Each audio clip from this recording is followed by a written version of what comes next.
Dan ketika kamu tidak membuang sampah sembarangan, membuang sampah pada tempatnya, artinya kamu membuang sampah di tempatnya karena itu aturan, karena kamu takut dihukum, ya. Nah, bedanya dengan keyakinan kelas adalah keyakinan kelas itu adalah keyakinan dalam diri kamu sendiri, sehingga kamu akan menyadari bahwa itu yang harus kamu lakukan, bukan karena konsekuensi atau hukuman ketika kamu tidak melakukan. Ya, itu adalah perbedaan antara keyakinan kelas dan peraturan kelas. Ya. Nah,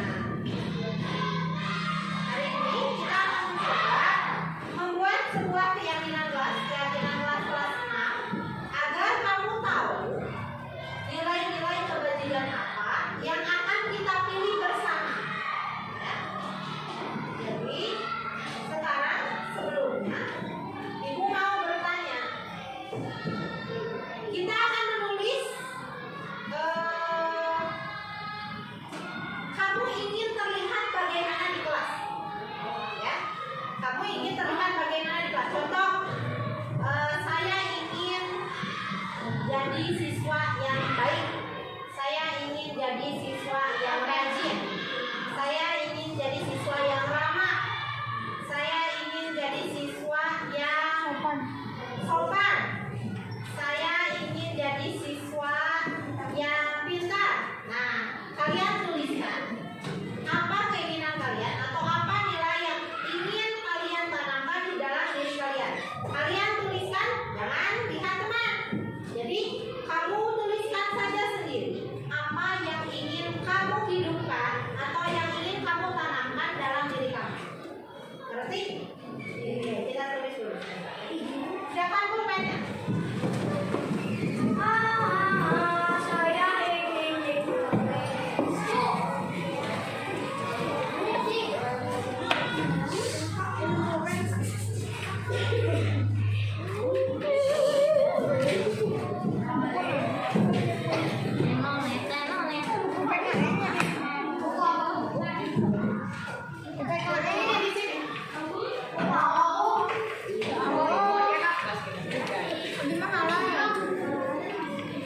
Yang ada lainnya di atas ya.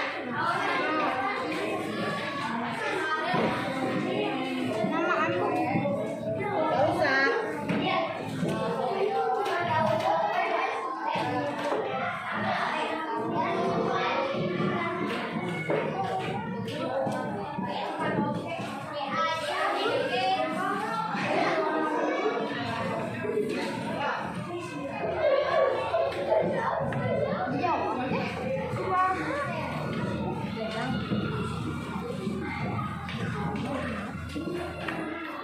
Tulis, aku ingin terlihat tampan dan pemberani.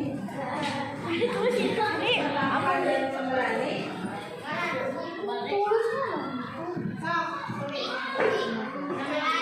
Gak usah. Yang ada lemnya di atas ya.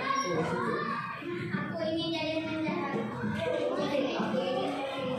Boleh lebih dari satu, boleh lebih dari satu. Contoh, aku ingin jadi siswa yang disiplin, aku ingin jadi siswa yang sopan, Aku ingin jadi bahkan yang rajin belajar.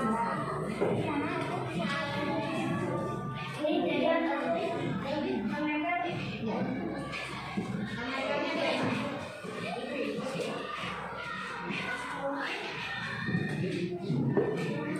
Yuk, mulai. Ya.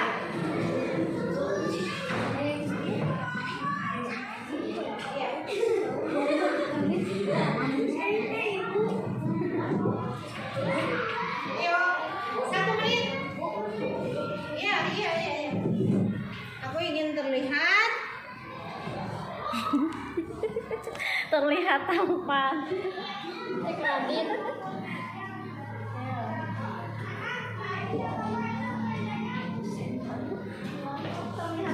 Aku ingin terlihat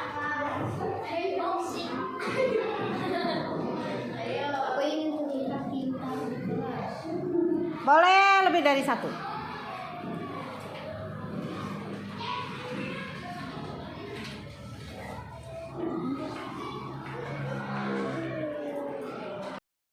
Nah, tambah kan deh. Siap ya? Nah, sekarang kita kan tadi sudah merumuskan keyakinan kelas. Nah, hari ini Ibu ingin punya bukti bahwa keyakinan kelas ini sudah kita sepakati bersama, ya. Dan kalian sudah meyakini bahwa nilai-nilai yang harus kalian tanamkan di kelas 6 adalah rajin dan disiplin, bertanggung jawab, kedamaian, kejujuran, saling menghormati, menjaga kebersihan, semangat belajar, dan gotong royong. Sepakat semuanya? Sepakat. Ibu sepakat? Dan Ibu akan menandatangani keyakinan kelas ini yang pertama.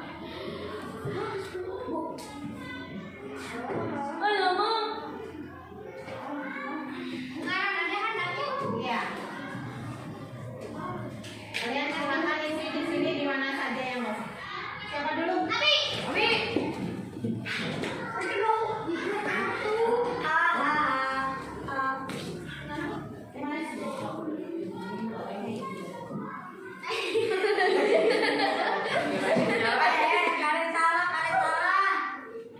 Cari yang kosong saja ya. Namanya jangan lupa. Bu, Abion. Oh. Tempat rupawan. Jika ada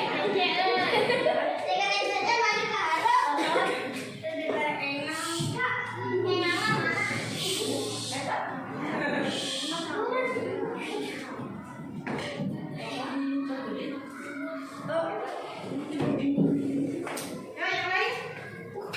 Mulai berempat sekaligus.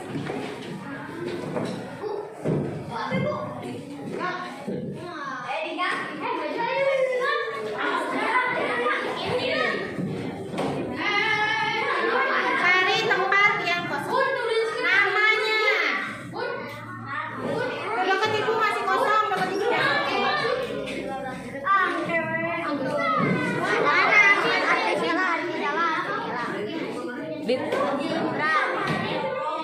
Banyak kepanjangan. Enggak, Raditya S. Titik, enggak gitu.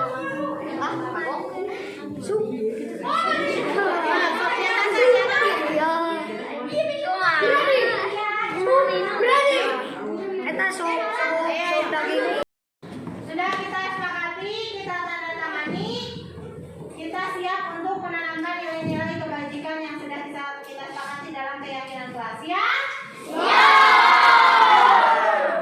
Terima kasih. Wabillahi taufiq wal hidayah. Wassalamualaikum warahmatullahi wabarakatuh.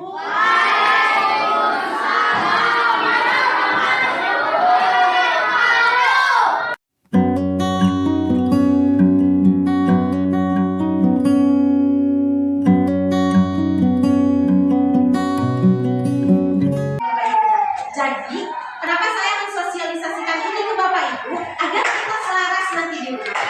Ibu bisa bertanya kepada anak-anak bahwa ada tugas tidak. Jadi, kami nyari asal belakangnya, kamu sudah pun tugasnya bisa dihukum kayak Kucu Putri, atau gitu. Awas, Kucu Putri mah galak kan. Jadi kita selaraskan ya. Jadi nanti Ibu bertanya, awas ya. Kamu sudah menyepakati keyakinan kelas 6. Itu sudah ditandatangan oleh Ibu. Jadi ingatkan kembali bahwa kamu sudah sepakat. Kamu sudah menyetujui tentang bagikan keyakinan kelas 6. Jadi supaya selaras ya Bapak Ibu. Ya, keyakinan kelas sudah sepakat dan dibagikan dan itu yang disepakati oleh guru siswa mengandung perilaku dan interaksi dalam kelas. Nah, disiplin positif itu tadi saya sudah sampaikan bahwa fokusnya itu adalah motivasi internal. Jadi anak itu melakukan sesuatu yang positif bukan karena takut dihukum, bukan karena ingin diberi imbalan atau pujian, tetapi karena motivasi dirinya sendiri. Saya sudah menyepakati keyakinan kelas. Jadi itu tujuannya. Ya. Nah, di rumah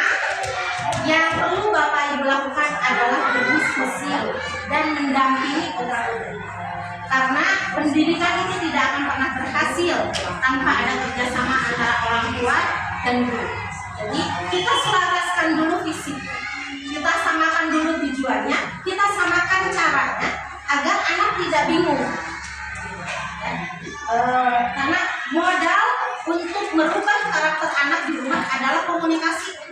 Ya, silakan tanya pada diri ibu sekalian. Ya, sudahkah kita menjalin komunikasi yang baik dengan anak?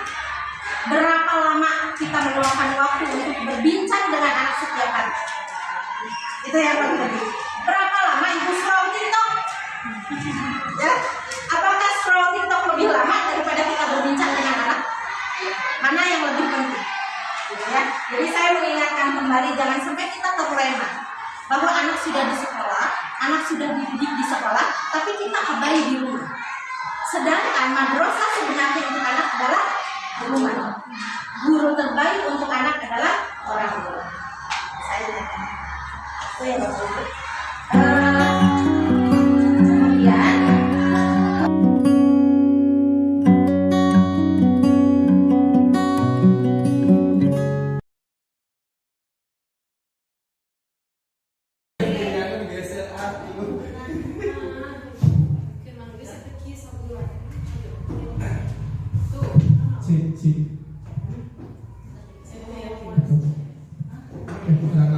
Bismillahirrahmanirrahim.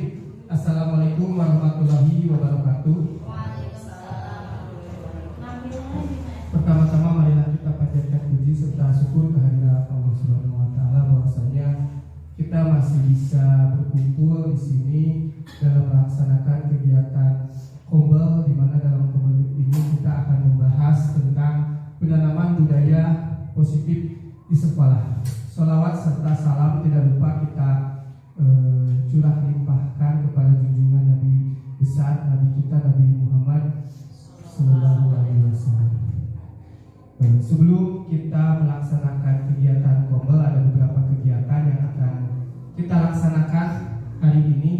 Yang pertama ada sambutan dari Ibu Kepala, yang kedua akan ada materi tentang penanaman budaya positif di sekolah dari kita sebagai guru penggerak, menjadi salah satu tugas aksi nyata yang harus disampaikan kepada rekan-rekan yang ada di sekolah.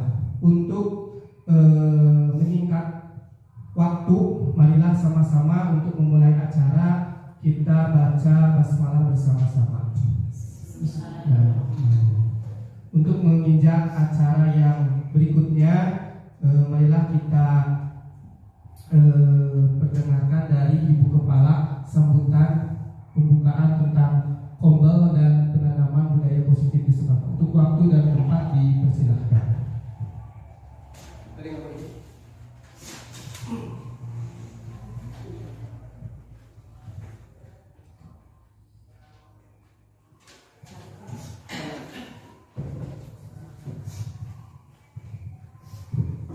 Terima kasih kepada pembawa acara yang sudah memberikan waktu untuk Ibu menyampaikan beberapa hal yang berkaitan dengan materi kali ini. Bismillahirrahmanirrahim. Untuk pembukaan mungkin Ibu akan ikut saja kepada pembawa acara untuk menyingkat waktu. Dalam kesempatan ini tidak banyak yang akan disampaikan, hanya Ibu mengucapkan terima kasih kepada Bapak Ibu semua di dalam pelaksanaan komunitas belajar kita. Mudah-mudahan komunitas kita ini dapat tetap berjalan dengan lancar. Ilmu-ilmu yang kita pelajari ataupun nanti yang akan kita dengarkan dari pemateri, mudah-mudahan bisa kita terima dengan baik dan bisa dilaksanakan di sekolah, di kelas masing-masing. Apalagi ini tentang penanaman budaya positif di sekolah yang Ibu rasa sangat bermanfaat untuk kita simak bersama-sama. Mungkin itu saja yang Ibu sampaikan. Selanjutnya selamat mengikuti kegiatan komunitas kita, mudah-mudahan tidak hanya sampai hari ini, tapi untuk seterusnya kita dapat melaksanakan kegiatan yang sangat bermanfaat. Mungkin itu saja yang dapat Ibu sampaikan. Tutup aja dengan waktu. Assalamualaikum warahmatullahi wabarakatuh. Waalaikumsalam warahmatullahi wabarakatuh.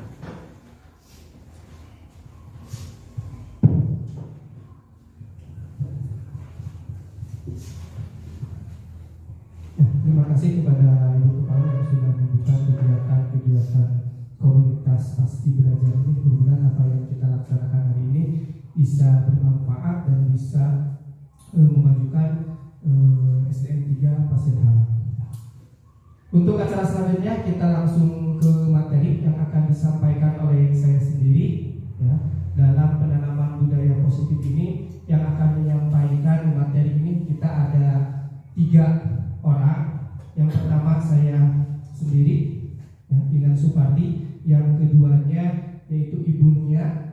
Yang ketiganya yaitu Ibu Putri yang akan nanti terakhir penyampaian materinya. Untuk menyingkat waktu langsung saja ke materi pertama.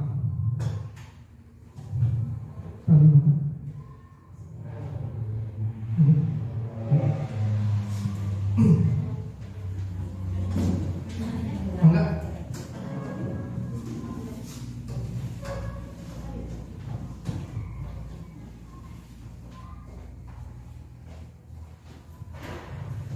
Di palingnya sudah tertinggal puternya Bu. Izin Bapak Ibu, Bismillahirrahmanirrahim. Assalamualaikum warahmatullahi wabarakatuh. Sebelumnya terima kasih kepada Bapak Ibu guru yang sudah bisa menyempatkan waktu untuk bisa mengikuti kegiatan sosialisasi ini tentang budaya positif yang ada di sekolah. Di sini yang akan kita bahas itu diseminasi modul 1.4 budaya positif di SD Negeri 3 Pasir Halang, di mana dalam budaya positif ini kita sering melakukannya ya di setiap hari, bahkan di sekolah pun atau di kelas sudah kita terapkan. Tapi akan kita perjelas lagi bagaimana sih budaya positif itu penerapannya seperti apa gitu ya. Nah, di sini budaya positif sendiri dapat diartikan nilai-nilai, keyakinan-keyakinan dan kebiasaan-kebiasaan di sekolah yang berpihak pada murid agar murid dapat berkembang menjadi pribadi yang kritis, penuh hormat dan bertanggung jawab. Di mana alhamdulillah di sekolah kita untuk penanaman budaya positif itu sendiri sudah dilaksanakan dengan apa? Salah satunya dengan kebiasaan-kebiasaan yang sudah kita laksanakan dan sudah kita programkan di setiap harinya. Itu mungkin salah satu penanaman dari budaya positif. Nah, di sini konsep inti dari budaya positif sendiri ada 7 poin yang akan kita bahas. Yang pertama yaitu perubahan paradigma belajar. Yang kedua disiplin positif. Yang ketiga teori motivasi perilaku manusia. Yang keempat keyakinan kelas. Yang kelima kebutuhan dasar manusia. Yang ketujuh posisi kontrol. Yang ketujuh segitiga restitusi. Nah, yang akan dibahas oleh saya sendiri ada 3, yaitu perubahan paradigma, disiplin, teori motivasi. Yang keyakinan kelas dan kebutuhan dasarnya nanti akan dijelaskan oleh Ibu Nia. Posisi kontrol dan segitiga restitusi akan dijelaskan oleh Bu Putri. Untuk perubahan paradigma belajar, nah, di sini perubahan paradigma belajar tentu kita perubahannya mengacu kepada belajar Pancasila, di mana di sini ada 6 poin, ya, mulai dari beriman dan bertakwa kepada Tuhan Yang Maha Esa. Di mana perubahan paradigma belajar ini dapat diartikan adalah bahwa pembelajaran dilakukan menggunakan pembelajaran yang berdiferensiasi sesuai dengan kebutuhan murid dan tahap perkembangan murid sehingga terwujud profil pelajar Pancasila. Di mana dalam perubahan paradigma ini kita harus menyesuaikan dengan kebutuhan siswa. Siswa itu seperti apa? Dengan cara apa? Dengan cara asesmen asesmen awal, ya, dengan cara asesmen awal. Jadi kita yang biasanya tidak pernah melakukan atau jarang melakukan asesmen awal, dengan adanya perubahan paradigma, mau tidak mau kita harus melakukan asesmen awal supaya kita tahu kebutuhan pembelajaran siswa itu seperti apa nantinya dari asesmen awal, ya. Yang berikutnya yaitu disiplin positif, di mana disiplin positif ini dapat diartikan menciptakan lingkungan positif serta mendukung murid menjadi pribadi yang bahagia, mandiri dan bertanggung jawab sesuai dengan pemikiran Ki Hajar Dewantara. Di mana dalam pemikiran ini Ki Hajar Dewantara itu berpihak pada murid, ya. Jadi dalam kegiatan disiplin positif ini tentu kita tidak membebankan pada murid. Dan alhamdulillah dalam pelaksanaannya kita sudah melaksanakan kegiatan atau program-program pembiasaan yang emang sesuai dengan kebutuhan siswa dan sesuai dengan profil pelajar Pancasila yang akan kita laksanakan. Walaupun kita pelaksanaannya hanya kelas 1 dan kelas 4, tapi kelas yang lain juga dalam pembelajaran bisa menerapkan profil pelajar Pancasila. Yang berikutnya, nah, dalam teori motivasi perilaku manusia, di sini ada 3 bagian. Dalam 3 bagian ini, yang pertama itu untuk menghindari tindakan ketidaknyamanan atau hukuman. Yang kedua untuk mendapatkan imbalan atau penghargaan dari orang lain. Yang ketiga untuk menjadi orang yang mereka inginkan dan menghargai diri sendiri dengan nilai-nilai yang mereka percaya. Dari teori motivasi perilaku ini kita bisa lihat, yang pertama untuk menghindari ketidaknyamanan atau hukuman, di mana tingkat ini adalah tingkat terendah dari motivasi perilaku manusia, ya. Karena biasanya orang yang motivasi perilakunya untuk menghindari hukuman atau ketidaknyamanan akan bertanya, apa yang akan terjadi apabila saya tidak melakukannya, ya. Sebenarnya mereka sedang menghindari permasalahan yang mungkin muncul dan berpengaruh pada mereka secara fisik, psikologis maupun tidak terpenuhnya kebutuhan mereka bila mereka tidak melakukan tindakan tersebut. Jadi intinya pada motivasi yang pertama ini itu tidak datang dari diri sendiri, tidak ada kesadaran dari diri sendiri. Yang kedua ini untuk mendapatkan imbalan atau penghargaan dari orang lain. Nah, kalau yang ini satu tingkat dari yang barusan, yang pertama, ya. Di sini orang akan berperilaku untuk mendapatkan imbalan atau penghargaan dari orang lain. Orang dengan motivasi ini akan bertanya, apa yang akan saya dapat apabila saya melakukannya, ya. Mereka melakukan sebuah tindakan untuk mendapatkan pujian dari orang lain yang menurut mereka penting dan mereka letakkan dalam dunia berkualitas mereka. Jadi dalam hal yang kedua ini ingin mendapatkan imbalan mungkin, ya, dari penghargaan dari orang lain, pengakuan dari orang lain. Yang berikutnya, nah ini yang ketiga, untuk menjadi orang yang mereka inginkan dan menghargai diri sendiri dengan nilai-nilai yang mereka percaya. Orang dengan motivasi ini akan bertanya, akan menjadi orang yang seperti apa bila saya melakukannya, ya.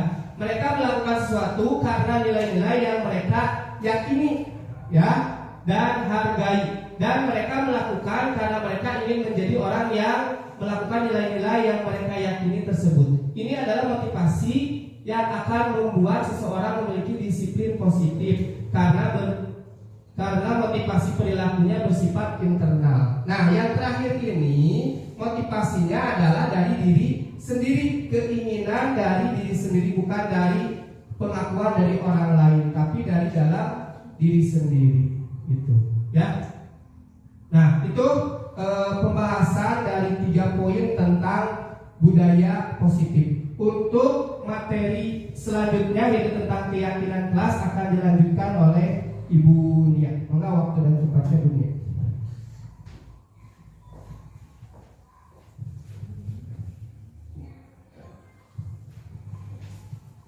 Assalamualaikum warahmatullahi wabarakatuh.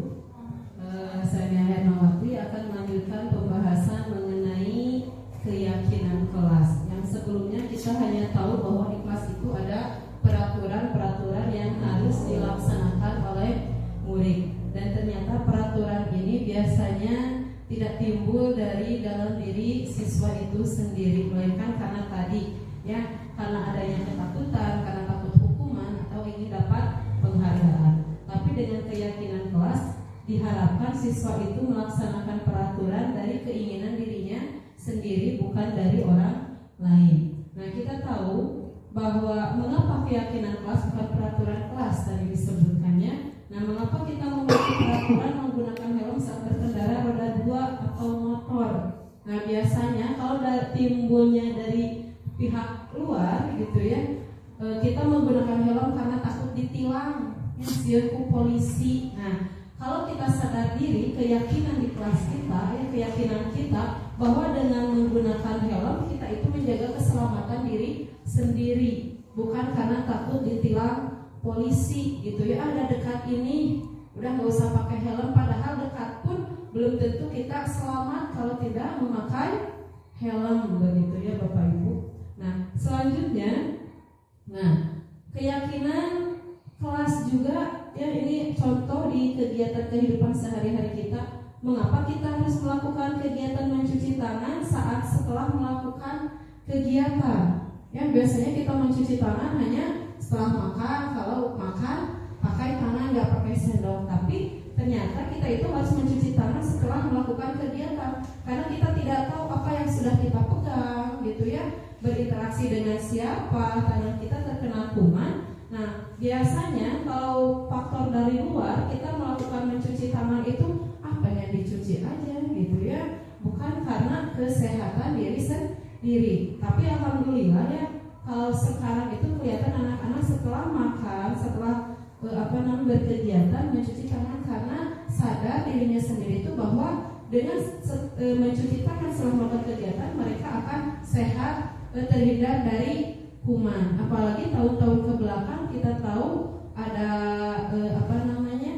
COVID-19 ya, yang dimana kita harus mencuci tangan setelah berkegiatan. Nah, sampai sekarang kebiasaan itu ternyata masih diterapkan oleh kita dan mungkin anak-anak kita nanti selanjutnya, bahwa dengan mencuci tangan itu kita menjaga kesehatan kita, begitu ya. Jadi timbulnya keyakinan kelas itu, anak-anak tidak akan terbebani karena takut akan hukuman gitu ya, menerapkan keyakinan di dalam kelas. Kalau peraturan tidak boleh mencoret-coret gitu ya, nah akhirnya yang terdengar itu mencoretnya. Akhirnya anak juga akan mencoret-coret tembok atau meja. Tapi dengan kata keyakinan kelas bahwa kita harus menjaga kebersihan lingkungan kelas, mereka timbul dari dalam diri sendiri. Nah, bagaimana menerapkan keyakinan kelasnya? Yang pertama itu keyakinan kelas itu harus lebih abstrak daripada peraturan kelas tadi ya. Kalau peraturan kelas ya itu tadi banyak dilanggar karena mereka terpaksa untuk melakukannya karena takut hukuman atau ingin diberi penghargaan. Anak rajin karena ingin diberi penghargaan oleh gurunya misalkan. Sedikit saja biar mudah diingat. Nah, keyakinan kelas tidak usah banyak-banyak. Biasanya kalau peraturan kelas itu banyak ya, sampai 20 item, itu tidak boleh ini, tidak boleh ini. Tapi sedikit saja untuk menerapkan keyakinan kelas yang dibutuhkan. Bisa sampai 10 itu pun sudah sangat banyak. Kemudian di sana ditulis berupa pernyataan universal atau secara umumnya. Ya, nanti saya kasih contoh. Kemudian dapat diterapkan di kelas, dibuat dalam bentuk positif dan semua warga kelas ikut berkontribusi dalam membuat keyakinan kelas. Jadi keyakinan kelas itu bukan guru yang membuat peraturannya, tetapi siswa sendiri yang menginginkan kelasnya itu seperti apa. Ya, jadi siswa ingin di kelas seperti apa? Misalkan tidak boleh ribut, ya, tidak boleh mencoret tadi kursi, tidak boleh ngejek teman-temannya. Kita ditulis sedikit saja, dibuat dalam bentuk positif. Kata tidak itu kita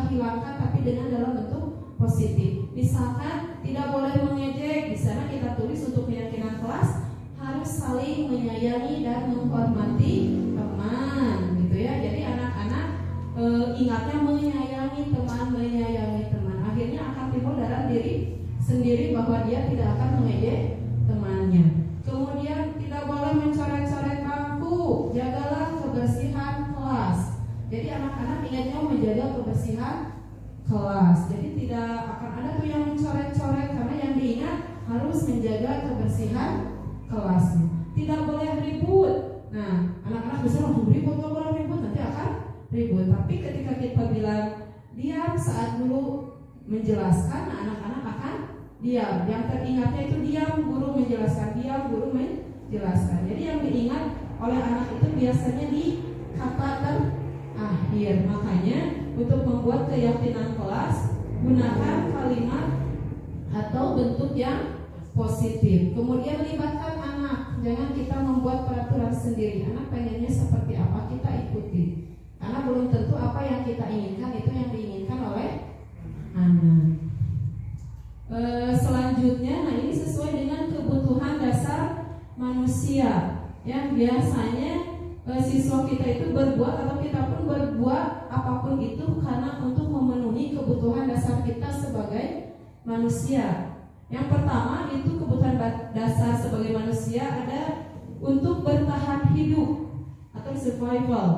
Kemudian kebutuhan dasar manusia itu ada kasih sayang dan rasa diterima, love and belonging, kesenangan fun, kebebasan freedom, penguasaan itu power. Ya. Nah, kebutuhan dasar manusia bertahan hidup itu apa saja sih? Gitu ya.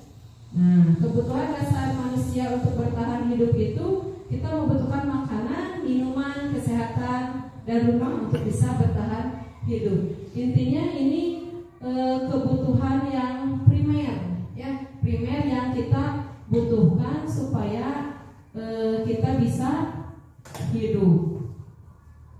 Kemudian rasa kasih sayang dan diterima. Sebagai manusia membutuhkan rasa sayang dari sesama dan kita diterima di lingkungan tempat kita berada, ya. Jadi misalkan kalau anak melakukan hal-hal yang kita tidak inginkan, berbuat seenaknya ke orang gitu ya, mengejek ataupun mungkin dia butuh perhatian dari kita sebagai gurunya. Mungkin saja dia di rumah tidak diperhatikan oleh orang tuanya, sehingga di sekolah dia mencari perhatian kita sebagai orang tua kedua. Selanjutnya kebebasan. Kita sebagai manusia memiliki pilihan sendiri dan mampu mengendalikan orang lain, senang mencoba hal baru, mandiri dan otonom. Nah, anak-anak biasanya kadang melakukan iseng ke anak ke yang lain itu dia hanya ingin bahwa dia itu berkuasa gitu ya. Ini loh saya gitu ya. Dia ingin menonjolkan dirinya. Ya. Selanjutnya kesenangan. Nah, biasanya yang bermain-main gitu ya anak-anak.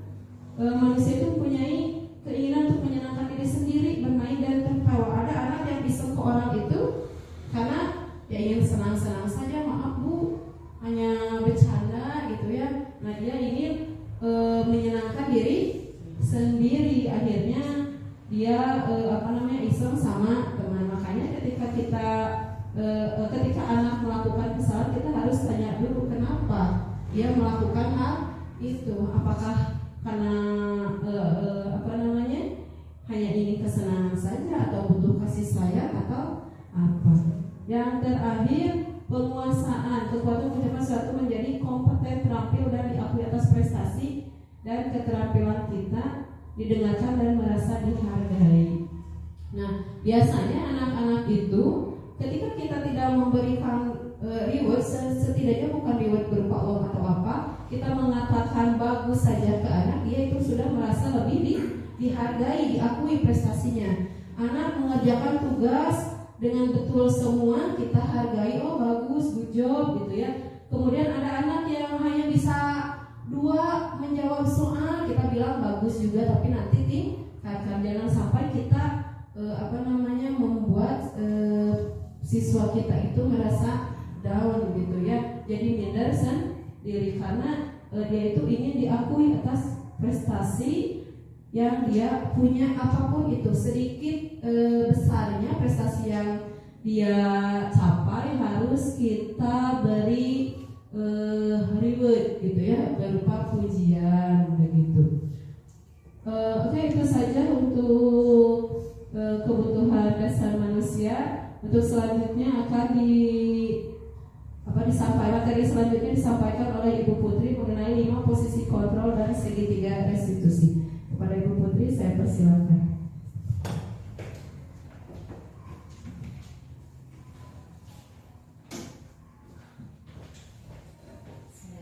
Assalamualaikum warahmatullahi wabarakatuh. Saya Putri Nurhalistian. Saya akan menjelaskan tentang 5 posisi kontrol guru. Apa sih posisi kontrol itu? Di sini kita akan mempelajari tentang posisi kontrol guru dalam menghadapi siswa yang bermasalah atau dalam mendisiplinkan dan membudayakan, menanamkan budaya positif. Di sini ada 5 posisi kontrol guru. Yang pertama adalah penghukum, lalu pembuat rasa bersalah, kemudian teman, pemantau, dan manajer. Untuk penghukum, pembuat rasa bersalah, kemudian teman dan pemantau, itu mungkin kita sebagai guru sudah sering menjadi berada di posisi kontrol tersebut. Nah, apa sih posisi kontrol penghukum? Nah, di sini posisi kontrol penghukum adalah ketika kita mendisiplinkan siswa atau menghadapi siswa yang bermasalah, kita seringkali menghukum siswa tanpa menanyakan alasan kenapa siswa tersebut berbuat kesalahan. Nah, di sini posisinya adalah sebagai penghukum.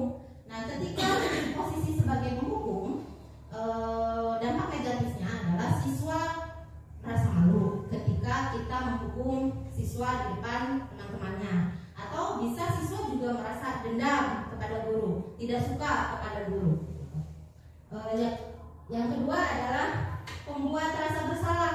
Nah, di sini guru berbicaranya dengan lembut, tetapi di sini guru membuat rasa bersalah kepada siswa. Contoh, ketika ada yang bermasalah, kenapa kamu melakukan itu?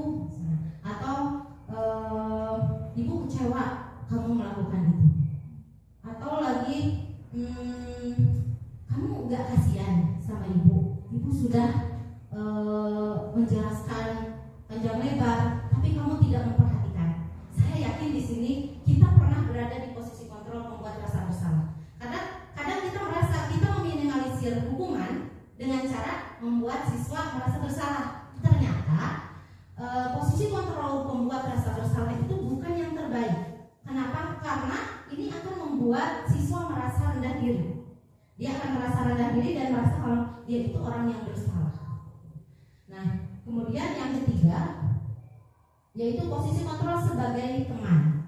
Nah, pasti kita juga pernah ada di posisi kontrol teman, di mana kita sering menggunakan bahasa-bahasa seperti setara dengan mereka. Ayo dong bantuin ibu gitu. Ayo guys, cepat gitu ya. Itu adalah posisi teman. Dan ini bisa berdampak positif, tetapi bisa juga berdampak negatif. Kalau bahasa Sundanya mah ngalunjak gitu lama-lama gitu. Kalau kita berada terus di dalam posisi kontrol teman. Yang keempat adalah posisi pemantau.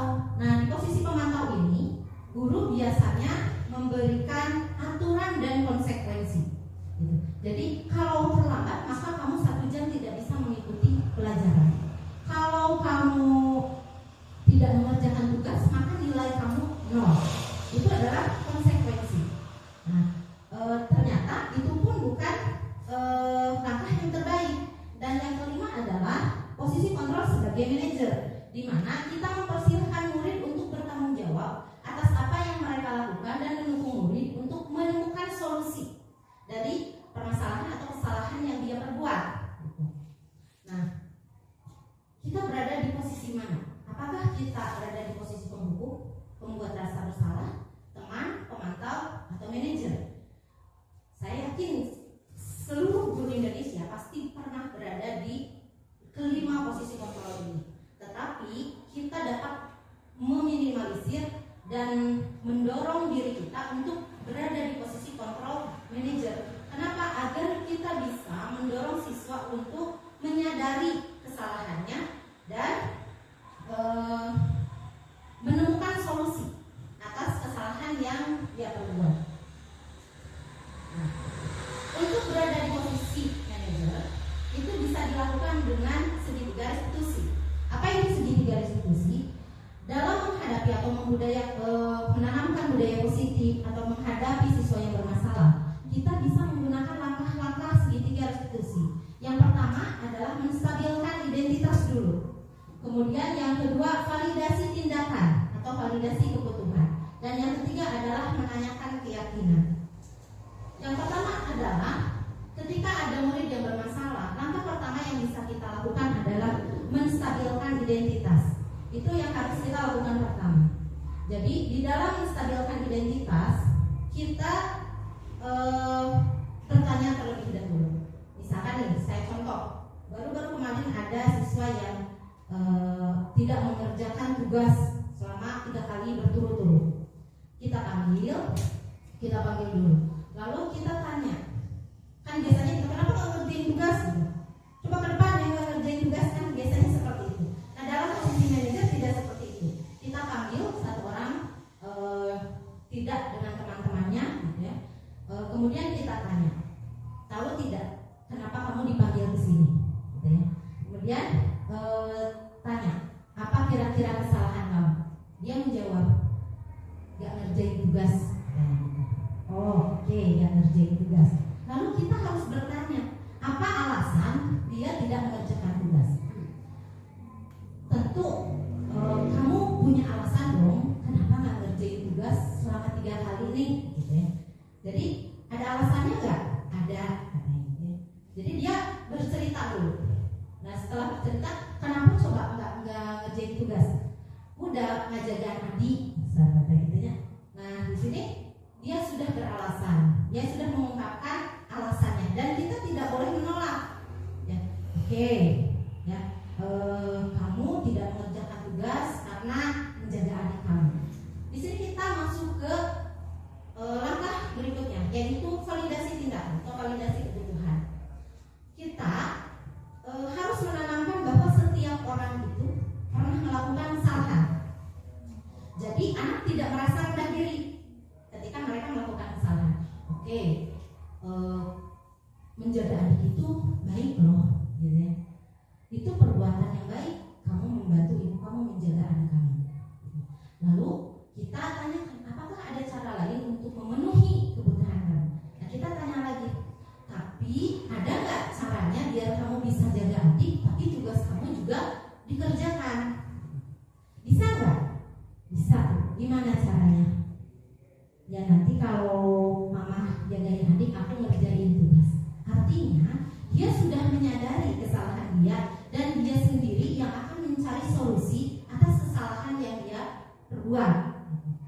Nah, kemudian masuk ke langkah berikutnya. Yang pertama adalah bertanya nilai apakah yang telah dia langgar. Nah, kita masuk ke materi yang tadi, keyakinan kelas. Pentingnya kita membuat keyakinan kelas adalah di sini. Nah, tadi saya Bunia sudah menyampaikan bagaimana kita membuat keyakinan kelas. Saya tambahkan sedikit. Kalau peraturan kelas itu bersifat satu pihak, itu dibuat oleh satu pihak untuk ditaati oleh pihak lain. Sedangkan keyakinan kelas itu dibuat bersama-sama, dan itu sesuai dengan nilai-nilai kebajikan. Jadi bukan berupa kalimat, tetapi nilai-nilai kebajikan universal, seperti saling menghormati, disiplin, menjaga kebersihan, kemudian semangat, gitu ya.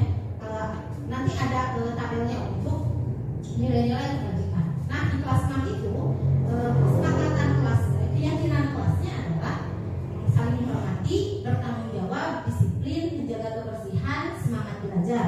Gitu. Nah, saya tanya kepada siswa tersebut, kira-kira nih dengan kesalahan kamu yang tidak mengerjakan tugas, kamu kan kemarin sudah bikin keyakinan kelas ya, masih ingat gak keyakinan kelas? Masih. Kira-kira nilai apa sih yang sudah kamu langgar? Nanti dia akan berpikir, oh bertanggung jawab. Betul, nilai yang kamu langgar adalah bertanggung jawab karena kamu tidak bertanggung jawab atas tugas-tugas yang diberikan. Jadi dia menyadari apa kesalahannya, kemudian dia juga menyadari telah melanggar kesepakatan atau keyakinan kelas yang diyakini oleh bersama-sama. Kemudian kita yang terakhir kita tanyakan, jadi kedepannya kamu mau seperti apa? Dia juga harus mencari solusi sendiri. Kita yang mendorong dia untuk mencari solusi sendiri atas masalah yang dia buat sendiri. Lalu kedepannya kamu mau seperti apa? Mengerjakan tugas. Bagaimana dengan menjaga adik? Bisa diatur tidak waktunya? Bisa. Oke, kalau gitu kamu sudah tahu apa kesalahan kamu, kamu sudah tahu apa yang harus kamu lakukan. Ibu hanya bisa melihat saja. Ibu akan melihat ke depannya kamu seperti apa. Dan alhamdulillah ternyata tanpa kita hukum, tanpa kita buat mereka merasa bersalah, dengan langkah segitiga restitusi ini, menurut saya yang sudah saya praktekkan itu lebih efektif dibandingkan kita marah-marah atau kita ngasih nilai 0 gitu ya kepada anak. Justru mereka sendiri terpacu untuk berubah atas motivasi intrinsik dari siswa tersebut. Sudah, itu saja mungkin untuk materi posisi kontrol dan segitiga restitusi. Terima kasih. Mungkin ada pertanyaan dari rekan-rekan yang ingin bertanya. Silakan.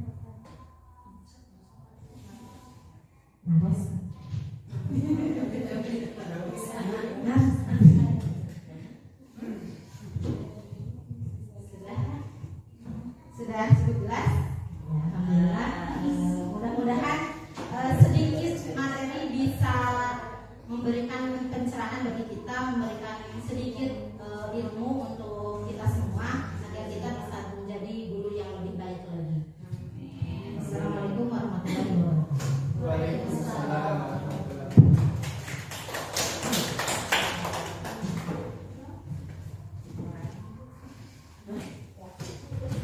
Alhamdulillah ya, terima kasih kepada Ibu Kepala, rekan-rekan guru yang lainnya atas partisipasinya. Alhamdulillah itu adalah budaya positif di sekolah. Ternyata setelah kita bedah, sudah kita laksanakan, mungkin ada beberapa yang mungkin kita harus rubah metodenya seperti apa untuk melaksanakan budaya positif. Mulai dari penanganan siswa yang bermasalah, gitu ya, mulai dari menerapkan keyakinan kelas yang biasanya tata tertib kesepakatan, kita mulai dari keyakinan.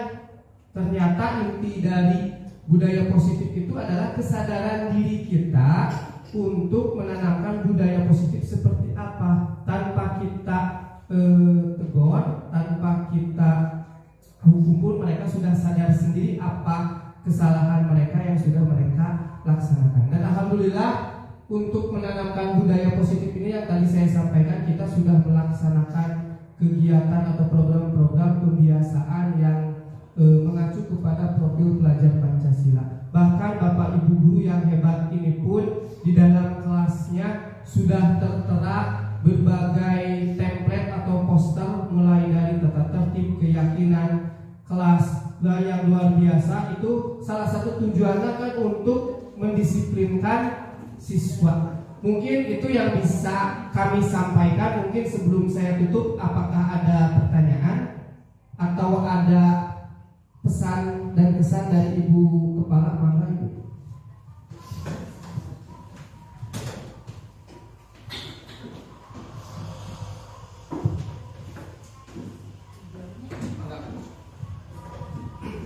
Bagaimana ibu-ibu, ibu guru yang lain setelah kita sama-sama menyimak dari 3 pemateri teman kita ya, kalau menurut ibu ini hal yang sangat positif, yang mudah-mudahan selain dari tadi rekan kita yang bertiga, mudah-mudahan oleh ibu-ibu guru yang lain juga bisa diterapkan di kelas masing-masing apa yang sudah disampaikan.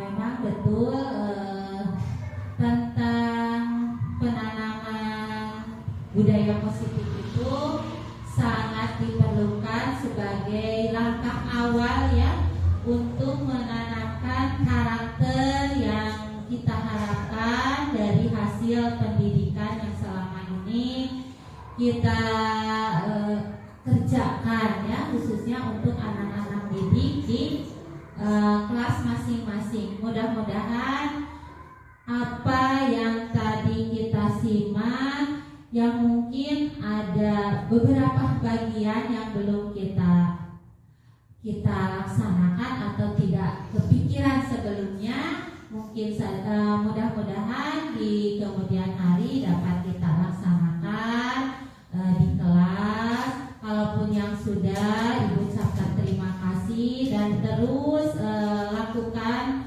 hal positif di kelas masing-masing tanpa rasa ragu ataupun bosan untuk mengingatkan ke anak hal-hal yang positif. Mungkin itu saja yang bisa Ibu sampaikan. Terima kasih kepada Ibu Bapak guru hebat tadi yang sudah menyampaikan materinya. Mudah-mudahan bermanfaat khususnya untuk Bapak Ibu guru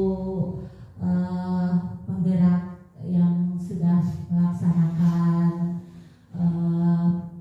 pemberian materi, juga bagi kita semua ya, Ibu Bapak guru hebat juga yang sudah sama-sama mempunyai satu visi ya untuk meningkatkan pendidikan khususnya di SD 3 Pasir Halang.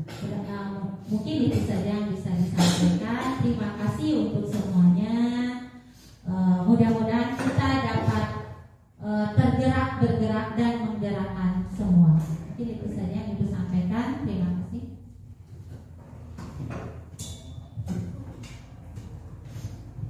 Terima kasih kepada Ibu Kepala yang sudah menyampaikan pesan dan pesannya. Ya, mudah-mudahan apa yang kami sampaikan ini bisa bermanfaat buat Bapak Ibu semua. Kita sama-sama bergerak dan menggerakkan khususnya untuk kemajuan dan pendidikan di SDN 3 Pasir Halang. Mungkin itu yang bisa kami sampaikan.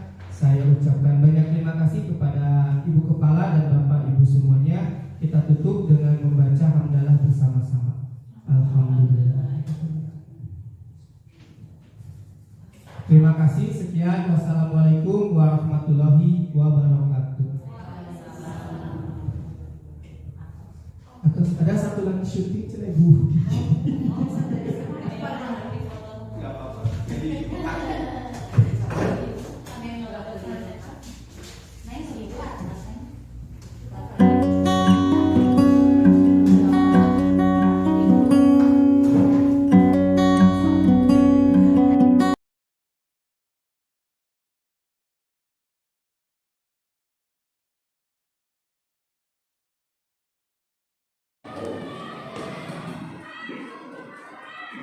Ridwan sehat? Sehat. Kenapa Ridwan sering coba? Pasti ada alasannya dong. Ada alasan dong kenapa Ridwan nggak sehat. Jadi nggak ada surat, nggak ada kabar dari mama dari Tete. Itu sudah berkali-kali loh. Ya kan? Tapi nggak ada kabar apa-apa, jadi di kehadirannya apa kalau gitu ya? Kamu Ridwan sakit apa? Lebis, jatuh di mana? Pas tangan. Jadi kumaha gebisnya kumaha? Nyeri getihan. Jadi tidak bisa jalan. Bisa atau nggak bisa? Bisa, tapi tidak sekolah. Ya, tapi tidak sekolah. Sudah berkali-kali Ridwan tidak masuk sekolah. Ya, alasannya karena sampai jatuh. Oke, kalau jatuh ibu juga suka sakit. Ya, Kalau sakit ibu juga tidak masuk sekolah. Tetapi kalaupun sakitnya masih tidak terlalu parah dan masih bisa sekolah, ya. Nah, ini kan kita kemarin sudah bikin keyakinan kelas, ya kan? Tentang disiplin waktu, bertanggung jawab, hormati, jaga kebersihan. Kira-kira dengan sikap Ridwan yang jarang sekolah, apa yang Ridwan langgar dari keyakinan kelas?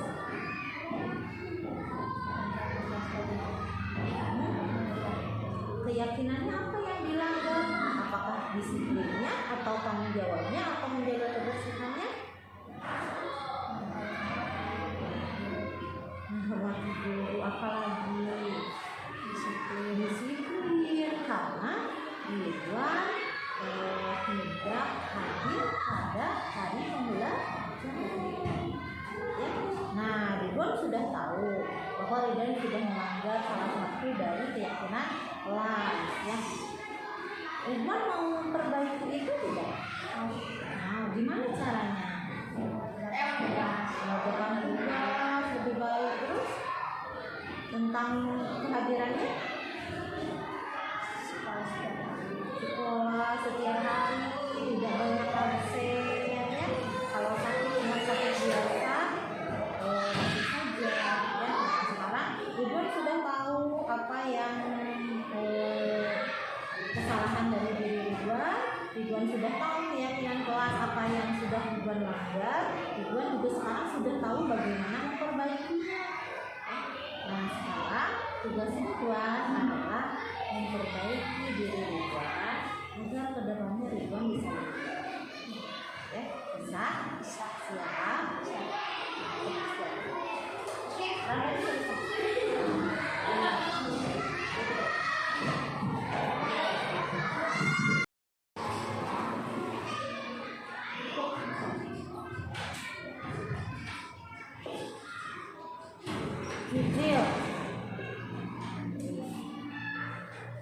Jijil tahu Jijil salah apa?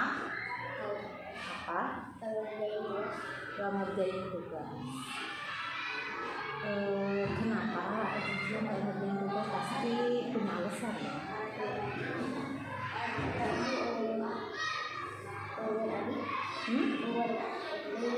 Nungguin adik. Pasti Jijil sibuk, jadi nggak ngerjain tugas gitu. Gak ada waktu buat ngerjain tugas? Ada. Tapi kenapa tidak bisa? Menurut Jijil, ya, ibu tahu pasti Jijil kalau nungguin adik pasti suka lupa, ya, lupa ngerjain tugas. Ya.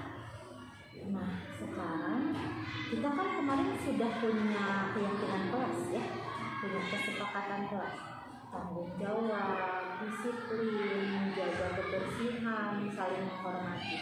Kira-kira kata Jijil, kesepakatan mana yang Jijil langgar?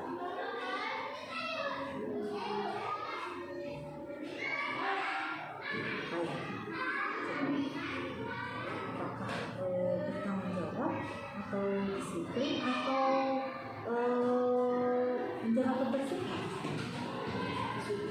Disiplin, ya. Jadi Kak Jijil sudah melanggar keyakinan kelas kita tentang kedisiplinan, tentang mengerjakan tugas. Nah, sekarang Jijil sudah tahu kan apa yang salah dengan Jijil. Mau nggak memperbaiki?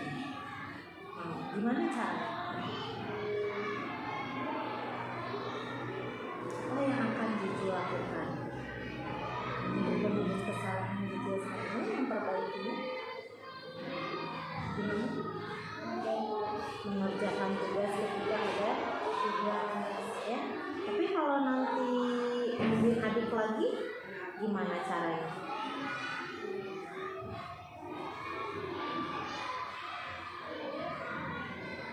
Gimana caranya kalau mau nungguin adik lagi? Kita nungguin adik nggak lama, ya, yang nggak sepanjang hari kan? Nah, berarti Jijil masih bisa mengerjakan tugas. Bisa. Jujil mau memperbaiki tugas. Ya, memperbaiki kesalahan Jujil hari ini. Bisa? Bisa ya. Jujil sudah tahu kesalahan Jujil di mana. Lalu Jujil juga sudah tahu cara memperbaikinya. Sudah tahu ya. Nah sekarang Ibu mau lihat nanti apakah betul Jujil sudah memperbaiki atau belum. Bisa ya?